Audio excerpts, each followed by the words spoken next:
Iran ने Israel पर सैकड़ों बैलिस्टिक मिसाइल दाग दिए। सहूनी रियासत में जंग के सायरन बज उठे। तेल अवीव में फायरिंग से 8 अफराद हलाक, हलाकतों में इजाफे का खदशा। ईरानी पासदारान इनकलाब के मुताबिक अहम इसराइली फौजी तंसीबात को निशाना बनाया गया। हमला इस्माइल हनिया और हसन नसरुल्लाह की शहादत का बदला लेने के लिए किया गया। हमले के बाद इसराइल की ईरान को संगीन नताइज की धमकी।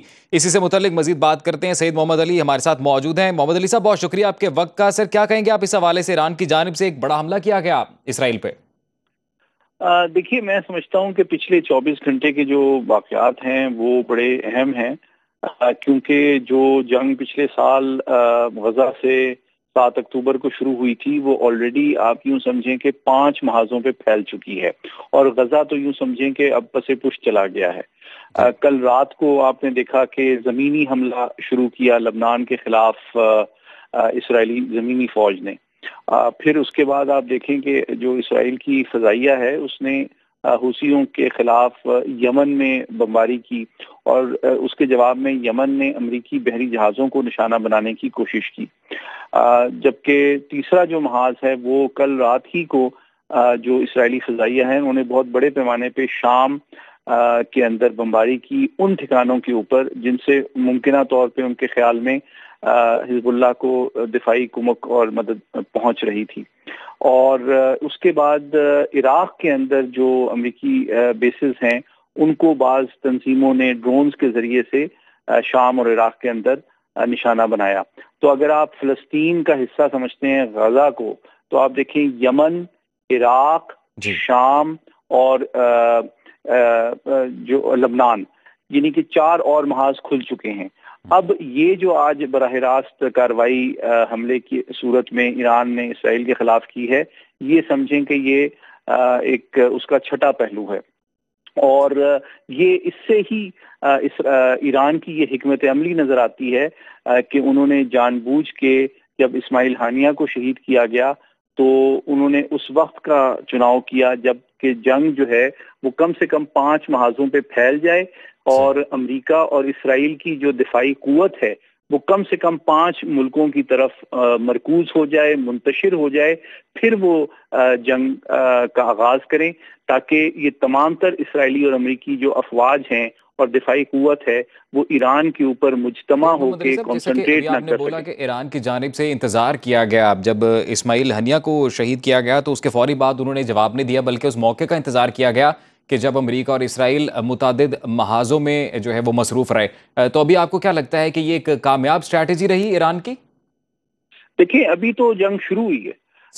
मैं इसमें सबसे इम्पोर्टेंट जो पहलू है वो कल जमीनी ऑपरेशन का इसराइली फौज का शुरू होना था। सबसे इम्पोर्टेंट इस ईरान की हिकमत अमली में जो पहलू है वो ये है कि जब जमीनी अफवाज दाखिल हुई हैं शाम के अंदर, उसके अंदर लबनान के अंदर, तो अब बेसिकली मौका मैसर आ गया है हिजबुल्लाह को कि वो उनके खिलाफ घात लगा के गुरिल्ला वॉरफेयर शुरू करें और उनकी कैजुअल्टीज में बहुत ज्यादा इजाफा करें। जारी बात है वो एक तंजीम है, वो उनके पास कोई एयर डिफेंस सिस्टम, कोई एयर फोर्स तो नहीं है कि वो अमेरिका और इसराइल का मुकाबला कर सकें। तो वो तो बेसिकली गुरिल्ला वॉरफेयर ही लड़ेंगे इसराइल के खिलाफ, और वो वेट कर रहे थे कि वो एक टारगेट रिच एनवायरनमेंट उनकी जो बर्री फौज है वो पेश करे। तो मैं ये समझता हूं कि ये तमाम जंग जो है इस खत्ते में ऑलरेडी 5 मुल्कों में फैल चुकी है, और ईरान की हिकमत अमली यकीनी तौर पे ये थी, और ये हमला जो है बाकी दीगर तंजीमों के साथ मुकम्मल मेरे ख्याल में कॉन्सेंट्रेट करके, कोऑर्डिनेट करके एक लाहे अमल के तौर पे किया गया है। और अब देखना लेकिन ये है कि एक्स पे तो सोशल मीडिया पे अगर हम देखें तो वर्ल्ड वॉर 3 जो है वो ट्रेंड कर रहा है। आपको क्या लग रहा है कि अब ये जो वॉर थिएटर मशरिक वस्ता में ये एक्सपैंड होगा? आपको क्या लगता है ये मजीद एस्केलेशन होगी या सिर्फ ये जवाबुल जवाब तक ही महदूद रहेगा? नहीं, मैं समझता हूँ एस्केलेशन तो होगी, लेकिन एक्सपेंशन का अभी मैं फौरी तौर पे मेरे ख्याल में इससे ज्यादा कोई और ऐसा मुल्क या जमात नहीं है जिसका डायरेक्टली इस जंग में शरीक होने का एहतमाल या जरूरत या मफाद हो। हाँ, अलबत्ता मैं ये बात इस मौके पे हाईलाइट करना चाहता हूँ कि पिछले 24 घंटे के दौरान जो रूस के वजीर आजम हैं उन्होंने ईरान का दौरा किया था, और आज ही जो चीन के सदर हैं ان کی ایران کے صدر سے فون پہ بھی بات ہوئی تھی. جی تو یہ بہت امپورٹنٹ بات ہے کہ اس حملہ کرنے سے پہلے ایران کی جو قیادت ہے اس نے آئی ایم شور کہ روس اور چین کی قیادت سے مشورہ بھی کیا ہوگا، اور یقینی طور پہ اتنا بڑا قدم اٹھانے سے پہلے انہوں نے اس بات کو انشور کیا ہوگا کہ کیا ان کو چین یا روس سے کوئی اگر یہ جنگ طویل ہوتی ہے تو ان کو دفاعی امداد ملے بالکل. سید گی محمد علی صاحب، یا ابھی نہیں. رائٹرز بھی یہ رپورٹ کر رہا ہے کہ اس حملے کے بارے میں ایران نے روس کو ضرور بتایا تھا کہ وہ اس طرح سے حملہ کر رہا ہے، لیکن یہ اطلاعات بھی تھیں انٹیلیجنس ایجنسیز کی کہ اسرائیل کو نشانہ بنایا جا سکتا ہے، اور اس حوالے سے امریکی صدر نے بھی بول دیا تھا کہ اگر ایران حملہ کرتا ہے تو امریکہ بھرپور ساتھ دے گا اسرائیل کا. تو ابھی آپ کو کیا لگتا ہے کہ امریکہ کی جانب سے کیا حکمت عملی ہو سکتی ہے؟ دیکھیے، امریکہ جو ہے وہ آلریڈی جو اسرائیل کا فضائی اور میزائل ڈیفنس کا نظام ہے اس کا ایک بہت بڑا حصہ اور اہم حصہ ہے. بلکہ مجھے یوں کہنے دیجئے کہ جو امریکی فضائیہ ہے، امریکی جو اسپیس سیٹلائٹس ہیں، اور امریکی بحریہ پہ کے جو طیارہ بردار جہاز پہ موجود جو لڑاکا طیارے ہیں، یہ بنیادی طور پہ یہ سمجھیں کہ اسرائیل کی دفاعی حکمت عملی کی پہلی لائن آف ڈیفنس ہیں. تاکہ ابھی بھی جو میزائلز لانچ کیے گئے ہیں، جی میں آپ کو بتا دوں کہ امریکہ کے جو بحری جہاز ہیں اور امریکہ کے جو سیٹلائٹس ہیں ان کے ریڈار مسلسل ان کو ٹریک کر رہے تھے، اور ان کا تمام ڈیٹا جو ہے وہ اس وقت آپ جانتے ہیں کہ عراق اور اردن کی فضائی حدود جو ہے جی وہ امریکہ نے بند کروا دی تھی.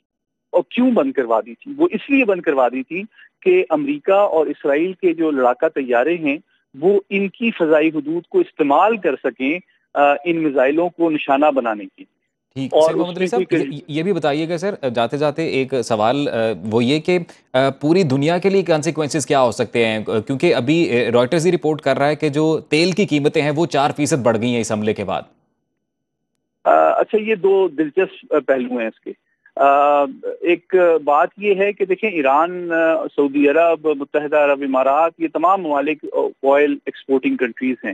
جی تو جب بھی تیل کی قیمتیں بڑھتی ہیں تو اس کا ان ملکوں کو فائدہ ہی ہوتا ہے کہ کم تیل بیچ کے وہ زیادہ منافع کماتے ہیں. صحیح. ہاں، باقی دنیا پہ اس کا ایک منفی اثر ضرور پڑتا ہے کہ جس طرح پاکستان جیسے ملک ہیں جن کا بہت زیادہ بڑا ایک آئل امپورٹ بل ہے وہ جی بڑھ جاتا ہے، بیلنس آف پیمنٹ پہ اثر پڑتا ہے، مہنگائی پہ فرق پڑتا ہے. ہمارے ابھی کل ہی جو ہے آئل کی پرائسز ہم نے پاکستان میں کم کی تھی. جی جی تو اگر کشیدگی یہ زیادہ عرصہ چلتی ہے تو پاکستان کے لیے مہنگائی میں اضافہ ہوگا، لوگوں کی جو افورڈیبلٹی ہے اس پہ ایک زد پڑے گی. تو یقینی طور پہ اچھا، پھر دوسری بات یہ کہ آپ جانتے ہیں کہ اس خطے میں پاکستانیوں کی ایک بہت بڑی تعداد رہتی ہے، جی اور پاکستان کی معیشت کا ایک بڑا اہم حصہ ہے کہ ان کی جو ریمیٹنسز ہیں اس کے اوپر ہماری معیشت کا دار و بدار ہے. تو اگر یہ کشیدگی چلتی ہے اور پاکستانی جو اوورسیز امپلائیز ہیں ان ممالک میں ان کو وطن واپس لوٹنا پڑتا ہے، تو یہ بھی پاکستان کی معیشت کے لیے ایک بڑا چیلنج ہوگا. بہت شکریہ ماہر عالمی امور سید محمد علی صاحب، آپ نے سنو نیوز کو وقت دیا اور ابھی جو تازہ صورتحال ہے اس سے متعلق اپنا تجزیہ پیش کیا.